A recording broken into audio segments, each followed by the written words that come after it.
So yes, hello there again, guys. So coffee, it's Mo again, Miss Blazy Stoner, 777. So yes, people, let's do the unboxing of this thing. I don't want to go in the camera right now because I'm not camera ready, not yet. I have been very busy already since this morning. I got I don't know, the world is not on our side today. So what is this? So anyway, I am wearing my new watch. I buy this a month ago, but it never arrived, and I was checking my back orders. So this was the one that was not here. I messaged the seller. He sent it, but it went back to him. I never get a paper. Every day I check my mailbox. I go down because I am expecting.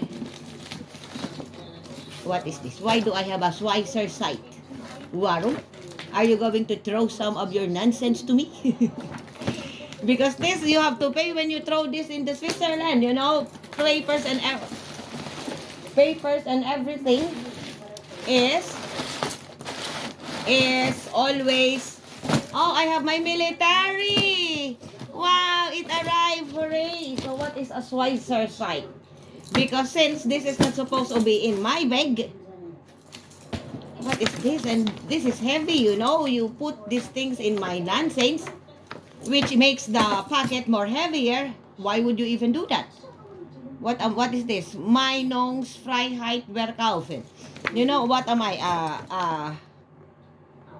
I don't get it.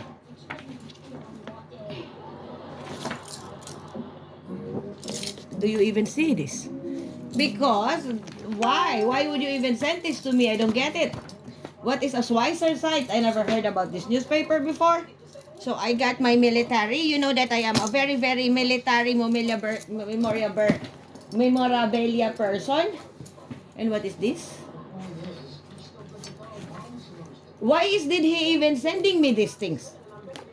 Maybe there is I have to check why. So this is a calling card. Do you want what does he chopper thrift? This is a Swiss shop. I think he wants to make an advertising and he just send it all in one. Do you even see this? So you see? What is this? I think he is trying to promote something. Yamaha. So this is like, yeah, this is such things that when you go and use this, maybe this is a discounting. You can buy something for a discounted, you know.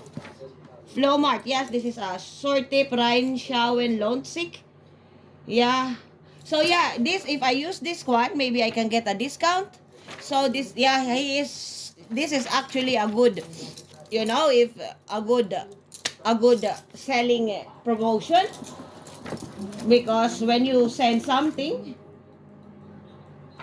people will be looking, why is this even here? It's like, why? Because this is way you don't put this inside a box, especially when a person don't. But some, yes, they add a little bit of discount coupons, you know. I had it in my other orders, but this is just a magazine and it's heavy. And do I have anything more? No. Damien, I have a bake. This guy is an idiot. He sends everything of his shit. And this is not cool. I mean, I don't know. You're not supposed to put shit in your box, especially, you know, you don't do this. I don't understand. This is just too much. So, you know, this is a no-go for me, these things. You know, because for the main reason that you added already garbage in my things, which this is, you know, this, do you know how much you pay for an extra box just to throw it? This is not cheap. Box don't go cheap to go to the garbage. You have to pay extra for this shit, man. So you see, you already added this. I can accept this I can accept this more, but with the plastic and all this shit, this is not. What is this shit? This is not so. When you said a box, but you are not a seller. I get that. You are just a private seller. Because if you are a seller and you do this, I will complain. Seriously. You have to send your, if if you are a seller, you have to send whatever you're selling in a good, presentable condition. Not like this. I can accept the box, but whatever excess that this package contain is not acceptable. So, I'm not going to put a good advertising because I see 2 extra plastic that is not supposed to be there. It's trash, man. It's trash. You know, I can accept this. Maybe I am interested to see what is an Elephante, what is a Giyogake shop, whatever this I can accept this. This I can, but when you add ons in the box that are not they're not presentable, that is not you know, if you, I don't know if you are a really seller, but if you are, you have to change your tactic. It's komish. So here, I have my shoe brush. Damien, which is really not you, but because this is free love to shine your boots. So, but I can clean it. This is just a memorabilia item, you know. Normally, I have my own this thing to clean my boots. I do. What do you think? I have 100 boots and I don't have a nonsense to clean my boots. So, but I just wanted to have one from the military. So, I don't know who owns this. Is he alive? Is he dead? Wow, I like this nonsense. So, yes, this is to make a payer and whatnot. There is a match. This one is missing. Oh, no. Oh, there is a military button for my military jacket.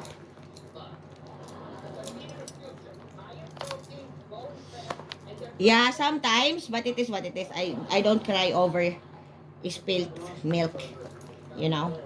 When I give, I already give it. I don't take it back. I don't think about it anymore. I just wish that whatever gift I have given a person, he is happy, you know. Even though I kinda like, why did I? Oh, there is a SpongeBob, and there is the military, really military cream. So you see, whatever is in this box is, and there is also the cloth. I like it. I like it a lot. You know, I am a military connoisseur, memorabilia type of a girl. La, la, la, la, la, la. Because I'm going to go to the military, my own academy. Is the Academy of Military Blaze. What is this? Ano? So yes, my military nonsense. So yes, Blaze is toner. 777 people, namaste. So yes, Mama got a new military, but this is old, okay? This is not a new issue. This is an old military nonsense, I think. Maybe not so old as I'm thinking, but you know, the new military people have better ones than this. I've seen it. I have military friends and they serve in the army. They don't like it. They just wanted to be out. It's boring, they say. Yeah, I know people, no. Even my dad, he was in the army. He is the bike guy. To say, you know, he's 55. He's 55.